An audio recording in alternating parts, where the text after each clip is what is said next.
Hi, in this video I want to continue my series of deep dives into different nations and their militaries, and this time I want to look at the Netherlands. Basically, what kind of military does the Netherlands have, and what kind of military should the Netherlands have? My name is Michael Shirkin, and welcome to my YouTube channel, Pax Americana, a conversation about world affairs, global conflict, military strategy, and anything else that happens to be on my mind. If you like this video, please hit like and subscribe. Also, if you feel so inspired, you can feel free to throw some cash my way using the thanks button on YouTube, or also you can go to the Buy Me a Coffee link in the description. If you really feel inspired, you can sign up for a membership either through YouTube or through Buy Me a Coffee, which will guarantee that you will be among the coolest people on the planet. And who doesn't want that? Okay, so the Netherlands. I'm going to divide this video into three basic parts. Part one, I'm going to give an overview of the Dutch military. Part two, what's the Dutch military for? I'm going to look at sort of Dutch military policy and the history of Dutch military policy. Part three, is the Dutch military going in the right direction? Those will basically be my concluding remarks. Okay, so part one, an overview of the Dutch military. The Dutch, since the end of World War II, have maintained an impressively large and well-equipped military, no doubt a response to their helplessness of 1940. Today, the Dutch military, or rather the Netherlands spends about 24 billion euros or 2% GDP. This is roughly twice as much as what the Netherlands spent a decade ago when the budget was around 8 billion euros or 1.1% of GDP. The plan now is to go above 2% in the coming years, although how high, it's not really clear. And they're not talking about like 3% or something like that. It's like 2.1, 2.2, 2.3. Spending started to go up already in the teens because of the Ukraine invasion in 2014 and also because of Russia's shooting down of flight MH17.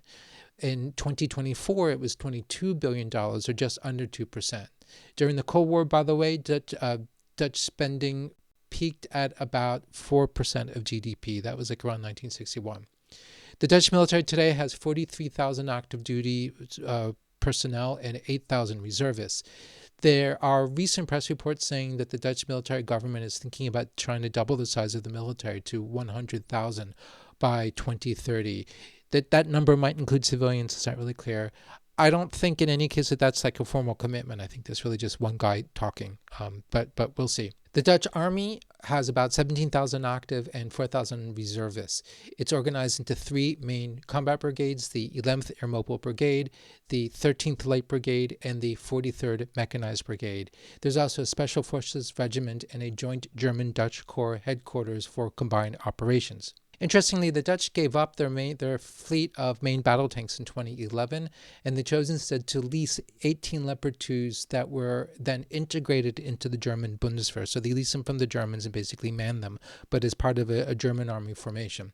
The move was motivated by budget cuts as well as the sense that, 2011, like, what do you need main battle tanks for? Recently, however, they've decided that won't cut it anymore, and they have decided to go ahead and to buy, I believe they've ordered 50 new Leopard 2s for a new battalion that's going to be a standalone force. It's going to be Dutch Army, and that's the end of their Bundeswehr experiment. The Dutch Army also has 46 PZH-2000 self-propelled howitzers, which I think is a rather large number, relatively speaking. I mean, remember, until recently, the French had like 70 Caesar howitzers. So for the Dutch, who have a much smaller army, the 46, like as a proportion, that's pretty hefty. They also have 2 Israeli PULS MLRS systems and have ordered 18 more. The Dutch operate 144 CV-90 infantry fighting vehicles. They also have 200 Boxers in various kinds. And they've just ordered 72 Boxers in an infantry fighting vehicle variant. The difference is that the 200 Boxers are armed with at most a 50 caliber machine gun on a remote turret, whereas the new Boxers that they've ordered will have a 30 millimeter autocannon as part of their armaments. In other words, they're sort of much more for hard combat. They also have about 250 Fennec reconnaissance vehicles and relatively large numbers of air defense systems. Specifically, they have 18 Patriot launchers and 6 NASAM launchers, NASAM. The Royal Dutch Air Force has 40 F-35s and has ordered a total of 52. They also have 28 recent model AH-64 Apache helicopters, some of which saw action in Mali as part of the UN deployment in Mali, MINUSMA. They have 20 CH-47 helicopters and a little more than a dozen each H-215 and NH-90 helicopters, and I believe they've ordered more.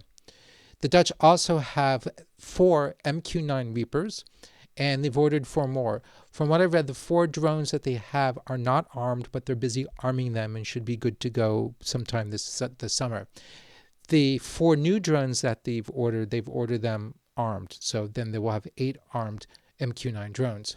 Now, as for the Dutch Navy, it has 7,000 active and 1,800 reservists. There's the fleet currently consists of 4 7-province-class frigates, which they're rather large for frigates. Functionally, I guess you could call them a destroyer. They have about their 6,000-ton ships. They also have 2 Carol Dorman-class frigates. These are much smaller things, and they're fairly outdated, and they're set to be replaced. They have 4 Holland-class patrol ships that at least one of them is usually stationed in the Dutch Antilles in the Caribbean. They also have 3 Walrus-class submarines, which are fairly small diesel-electric boats. One thing I've read is that they only have 4 torpedo tubes in comparison to most, which have 6, which apparently might limit its capabilities. I don't know how important that really is. And they have 2 Rotterdam-class platform docks. They also have a Carol Dorman-class joint support ship. Why it has the same name as the frigates, I don't really know. And 2 Rotterdam-class platform docks. And in the near future, they plan to obtain 6 amphibious transport ships to enter service no earlier than 2032. They're buying 4 anti-submarine warfare frigates to replace the Carl Dorman-class frigates. They will enter service apparently no earlier than 2029, and they're doing this as a joint buy with Belgium. Belgium is buying 3, the Netherlands is buying 4. They are replacing the Walrus-class subs with something called Orcas, and these are also relatively small diesel-electric boats. Apparently, these will have 6 torpedo tubes, which somehow will make them significantly better. Maybe not, I don't know. And a multifunctional support ship, which is a lightly manned ship to act as an escort for ships with its air defense and loitering munitions. And this is supposed to enter service no earlier than 2026. Now, I would be remiss, though, if I do not mention the Royal Netherlands Marine Corps, which is part of the Dutch Navy. It is an elite force of about 3 to 3.5 thousand people, divided into 2 battalion-sized Marine combat groups. These guys are hardcore. They're very highly trained, very, very capable. They have nothing to do with like the U.S. Marine Corps, and they're much more similar to the UK's Royal Marines. In fact, probably they're more or less interchangeable with the UK Royal Marines. I believe that the Royal Dutch Marines actually train with the UK's Royal Marines, so they're very much similar. They're very, very good. It's part 2. What's the Dutch military for, and what is Dutch military policy? And for this, I want to get a little bit into history here.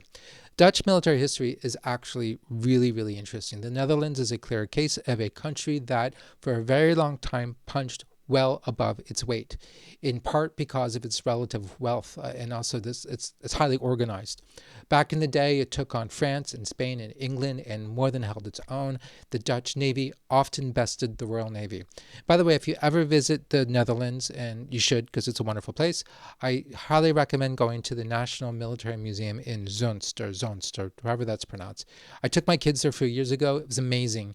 We had only intended to sort of stop in, spend a few hours, but we ended up being there all day until they had to kick us out after closing hours. Okay, so part of the secret of the Netherlands' military success, and this is actually something I learned at the museum, or learned to appreciate at the museum, was its ability to flood large swaths of the country to make it impassable with all the dikes and all the stuff, and the fact that much of the country is below sea level.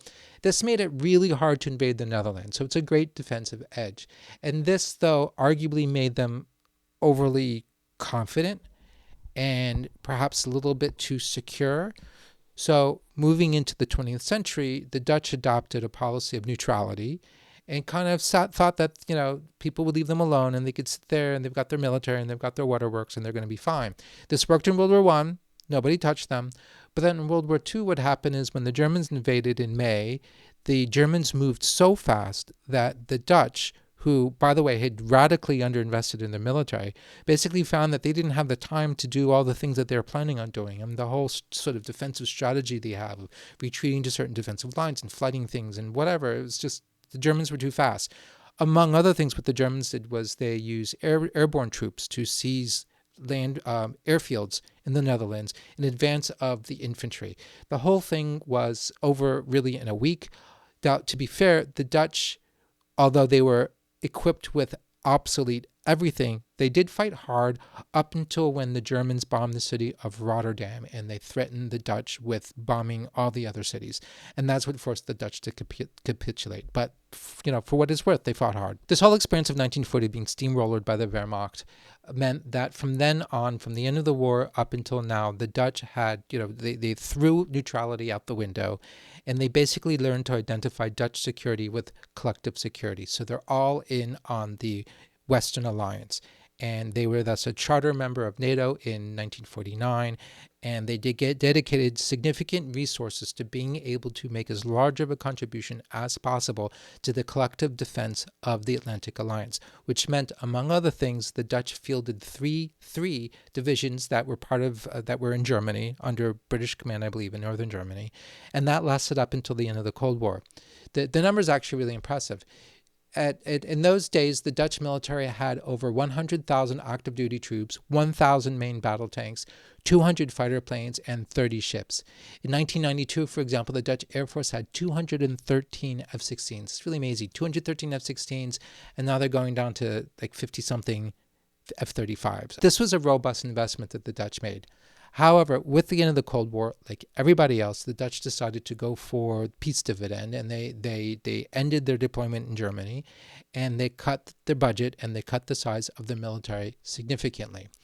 And there is also a shift in the 21st century in favor of expeditionary operations in support of international peacekeeping.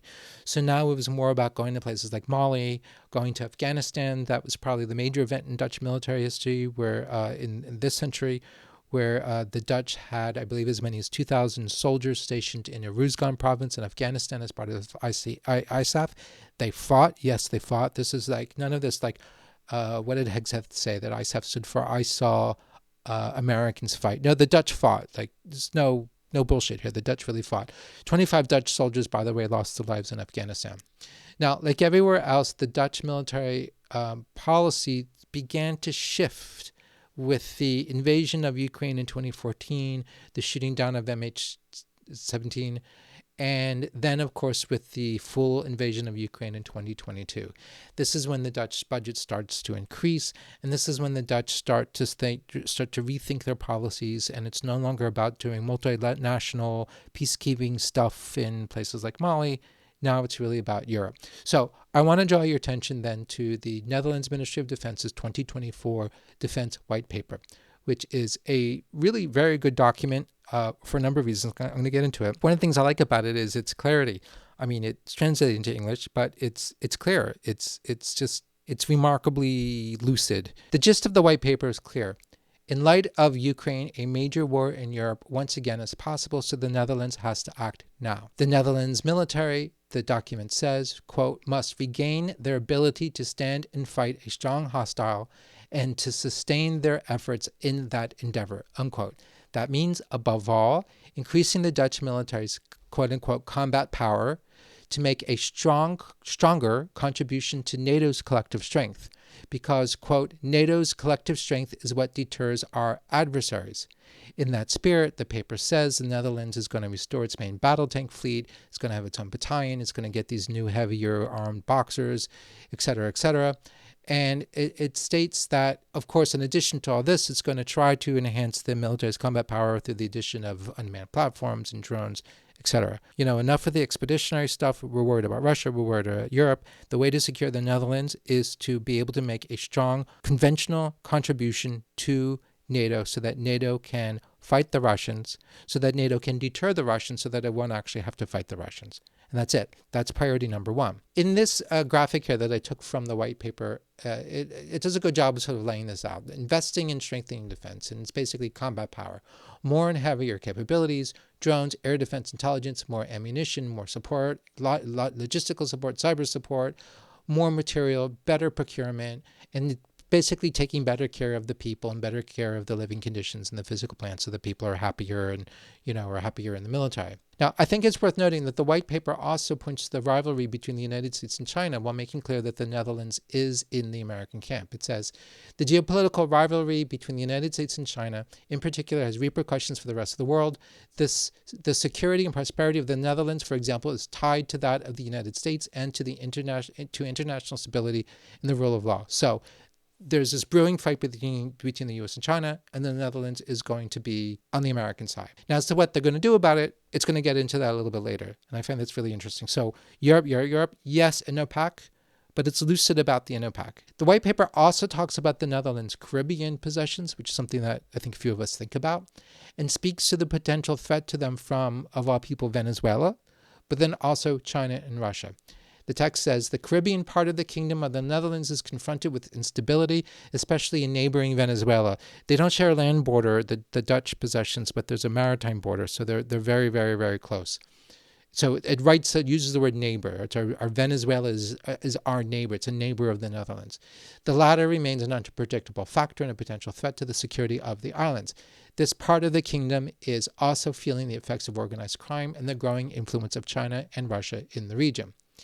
Then there follows a fascinating discussion of scenarios in which Dutch military action might be required. And I love this part because often these things like the SDR, they talk in very general terms about the possibility of a war, but they don't really lay things out with the kind of clarity that we find in this text. So scenario number one, there's a full-blown Russia attack on NATO after Ukraine. And it says clearly, because of if they succeed in Ukraine, they might be tempted to do it again, but this time against a NATO country. Not only would the Dutch want to contribute to the fight, but also they consider that the Netherlands itself would be a target of Russian aggression because of its value as a transit hub for UK, Canadian, and American forces. The Netherlands imagines that its ports and transportation infrastructure would be targets for Russian hybrid and cyber attacks. It's very interesting. The solution for both of these things, for this scenario, according to this white paper, is more combat power. That is why the paper says the Netherlands contributes to the combat power NATO needs to deter Russia and defend itself. The Ministry of Defense is preparing for the scenario together with society as a whole. The stronger the Netherlands armed forces and society are, the stronger NATO is, the less likely it is that Russia will attack. Scenario 2 is a combination hybrid and overt attacks, but here the emphasis is on hybrid stuff intended to hurt Dutch ports and to disrupt life in the Netherlands. So it's less about a big war against Russia, ground war. It's more about the Russians mucking about in the Netherlands to cause problems. The answer for that, according to the white paper, is more resilience and increased cyber and intelligence capabilities. Scenario 3 is a big US-China fight in the Indo-Pacific. Here, there's no aspiration for the Netherlands to weigh in on any kind of fight that goes on in the Pacific, but here the Netherlands can contribute by helping to cover Europe and European security while the Americans are distracted with dealing with China. So the assumption is that if things get worse with China, America will become less and less interested in Europe, and so the Netherlands have to step up and increase the European contribution to European security. Scenario 4 is a broad category of conflict on the periphery of Europe, but also in the Caribbean. And the answer for this is kind of vague, but it's ultimately about influence and stability. So to turn the tide, the text says the Netherlands, together with its allies and partners, contribute to the stability on the borders of the Kingdom of the Netherlands and more widely in Europe. This is achieved by political, economic, and military and other means. So this is sort of helps justify like why were the Dutch involved in Mali? Why were the Dutch part of MINUSMA? This is why the continues defense invests in international cooperation and in strong and smart armed forces capable of promoting stability. So you want to do stability operations. Now, next I want to point to this graphic that's in the white paper, and I want to share it in its entirety because I just really like it. I think it's very clear and very useful. What this map does is it divides the globe into 3 basic regions, and each region has a different threat and a different response to the threat. In red, what we see is the Russian threat. The answer to the Russian threat is military combat power and deterrence. In purple, we have the Netherlands itself and the Caribbean. Here, the threat is varied. You've got hybrid threats to the Netherlands, and then you also have potential threats to the Dutch possessions in the Caribbean. The answer for the first is about resilience, and the second is also resilience and influence and just really being aware and protecting what you've got. And then in green, we've got Africa and the Indo-Pacific. Here, it's about stability operations, at least for Africa, and for the Indo-Pacific, it's about more influence, working with partners, and as I mentioned before, this idea of helping the U.S. by picking up the slack in terms of European defense. But all in all, it's clear that the priority here is Europe and deterring the Russians. And for that, the focus is on strengthening the Dutch military's combat power so that the Netherlands can contribute in a meaningful way to fighting a real war in defense of NATO and Europe against Russia. How do you do that? In addition to the aforementioned purchase of armed drones and tanks and whatnot. That's really mainly it. They're going to purchase these more things because that way they're hoping that the Dutch army now has more of a punch, and the military in general is just stronger and better equipped. But there are two things also that it mentions. And of course it mentions drones and cyber and all this kind of stuff, which is true and valid and important. But there are two things that I want to point to. One is that, like everybody else, like the SDR, whatnot, the Dutch point to things like multi-domain operations, blah, blah, in information environment and integration and all that kind of stuff, which frankly I'm finding boring because I see it come up time after time after time in these Western European strategy papers, and often I don't know what it means. One thing I like about it, though, in comparison to what I saw with the British SDR, and I put a link here to the video that I did on the British SDR, is that the British really exaggerate or are at risk of exaggerating the benefits of the technology and the benefits of the information integration and all that kind of thing. So, for instance, the SDR makes the claim that all of this tech is going to increase the British Army's lethality, that horrible word, lethality, by 10 times. Which, as I pointed out in that video, is kind of ridiculous. Like 10 times? How do you measure that? What does it even mean? The Dutch don't do that. They don't make any claims about how much it will impact or improve their combat power. They just say it will improve their combat power, which seems to me like a completely reasonable assertion to make. So that's one thing I like about it. They talk about the tech, and I think they're serious because the Dutch are technologically savvy and they have a wonderful high-tech sector. So if they say that they're going to do tech, I believe they're serious. They're as serious as everybody else, but they don't seem to be as enamored with it, or you don't have the kind of pie-in-the-sky language that you find in a lot of the British defense documents. The other thing that the Dutch talk about that I do think is really very helpful is they talk about increasing all the support elements of the military. Often one talks about militaries in terms of the ratio between the tooth and the tail. I always had this vision of this sort of one-toothed snake, right? It's got one tooth and it's like this long snake. So you've got the tooth, you got the tail. And of course, you can't have the tail without the tooth without the tail. You need the tail. But as militaries have been grappling with defense budget cuts over the last 20 years, one of the strategies has been to focus one's cuts on the tail in order to preserve as much of the tooth as possible. The problem is that after a while, the tooth no longer becomes viable, and you end up with militaries that have very shallow depth. Yeah, you've got all these capabilities, but none of it's sustainable or deployable or can last any length because you don't have the services that you need in order to train, equip, revive, to rebuild, like all these things you need. You need a lot of people just sitting in warehouses and doing logistics and that kind of thing in order for the tooth to do its job, the actual war fighters to be fighting wars. And so what this white paper talks about is addressing the problem by rebuilding some of the tail through more ammunition, more logistical capabilities, more support services just across the board. And I think that's really a very welcome change. So part 3 is the Dutch military going in the right direction. So if you agree with the premise that what the Dutch military can best do to protect the Netherlands is contribute to the collective defense of NATO, which in this case means being able to generate a useful conventional military force. Might be small, but it'd be useful. Imagine the idea is that if you're you're American commander and you're running this coalition force of different units and brigades and regiments cobbled together from different militaries, and then when the Dutch army rolls up to join you, you're not going to say, oh, Christ, because this is not going to be like a burden that you're going to have to carry. The idea is that when the Dutch battalion rolls up or whatever, you're going to be like, great, right? Because they're useful. They're competent. They're well-equipped. They are a useful part of the team. If you agree with the premise that that's what the Netherlands should be doing with its defense budget, then I would say that the Netherlands are absolutely doing what they should be doing. They are making the army heavier, more combat capable. They're trying to invest in the services. They're expanding a little bit or modernizing the Navy. They've got the F-35s. Maybe they need more. I mean, it's still the problem with going from 200 F-16s to 50 F-35s. The math is always troublesome for me. Like, I wonder, wouldn't you really rather have 200 F-16s? I'm not sure. Anyway, but by and large, there's nothing that I've read about the Dutch military that makes me think, oh my God, they're doing something crazy, or they're wasting their money, or this is just silly. They shouldn't bother. Because it makes perfect sense, particularly given the experience in World War II. You invest in the collective security, and you do that by being able to make a useful contribution. It's really very simple. Now, it remains to be seen with the Dutch, like with everybody else, whether or not they can absorb correctly and adequately the lessons of the Ukraine war and know how to integrate and implement properly things like drones, and also they have to get much more into electronic warfare than they've ever had to do in the past. Everybody has to beef up their air defense systems. Everybody knows this. The Dutch have to do this like everybody else. And then there's also the digital edge integration, everything. So it just remains to be seen how well they're able to do all this. But they at least seem to be thinking the right thoughts and moving in the right direction.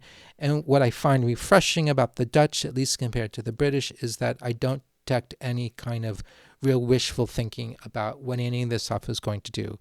So I think that's a welcome thing. Thank you very much. Again, if you like this video, please hit like and subscribe, and think about the Buy Me a Coffee or the Thanks button. Also in the description, you're going to find links to my Twitter Substack, my Substack, which is also called Pax Americana, I write for that weekly, my Blue Sky, my LinkedIn, and also my own website, michaelsharkin.com. Please stay tuned. There's plenty more in the pipeline, and I look forward to seeing you in the next video. Bye-bye.